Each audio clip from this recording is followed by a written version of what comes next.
Bible et Coran verset du jour. Découvrons ensemble la Bible et le Coran. Aujourd'hui des versets de la Bible, demain des versets du Coran. Voici les versets. Ecclésiaste 1, versets 1 à 18. Parole de l'Ecclésiaste, fils de David, roi de Jérusalem. Vanité des vanités, dit l'Ecclésiaste, vanité des vanités, tout est vanité.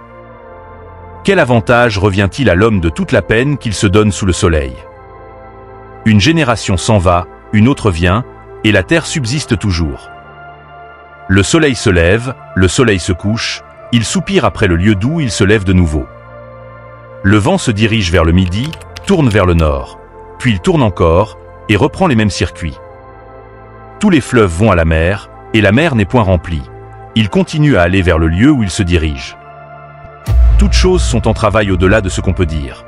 L'œil ne se rassasie pas de voir, et l'oreille ne se lasse pas d'entendre.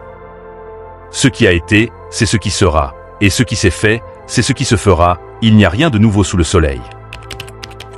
S'il est une chose dont on dise, vois ceci, c'est nouveau. Cette chose existait déjà dans les siècles qui nous ont précédés. On ne se souvient pas de ce qui est ancien, et ce qui arrivera dans la suite ne laissera pas de souvenir chez ceux qui vivront plus tard. Moi, l'Ecclésiaste, j'ai été roi d'Israël à Jérusalem. J'ai appliqué mon cœur à rechercher et à sonder par la sagesse tout ce qui se fait sous les cieux. C'est là une occupation pénible à laquelle Dieu soumet les fils de l'homme. J'ai vu tout ce qui se fait sous le soleil. Et voici, tout est vanité et poursuite du vent. Ce qui est courbé ne peut se redresser, et ce qui manque ne peut être compté.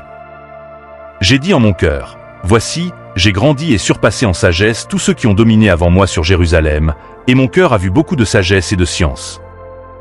J'ai appliqué mon cœur à connaître la sagesse, et à connaître la sottise et la folie. J'ai compris que cela aussi c'est la poursuite du vent. Car avec beaucoup de sagesse, on a beaucoup de chagrin, et celui qui augmente sa science augmente sa douleur. Unissons-nous pour Dieu. Un Dieu qui nous a tous créés, un Dieu qui a donné forme à toutes choses, et créé toutes choses dans les cieux et sur la terre. Un Dieu qui est toujours avec nous, toujours présent dans nos vies, et jamais absent. Un Dieu qui sait tout, voit tout, entend tout, et rien ne lui échappe. Et il connaît même le contenu des cœurs. Pour lui, cherchons les points qui nous unissent, au lieu de chercher les points qui nous divisent. Jésus et Mohammed.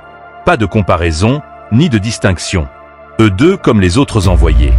Noé, Abraham, Moïse, Jésus, Mohammed et les autres.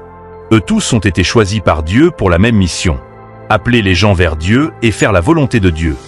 Voilà leur mission. Grand respect aux 3 livres.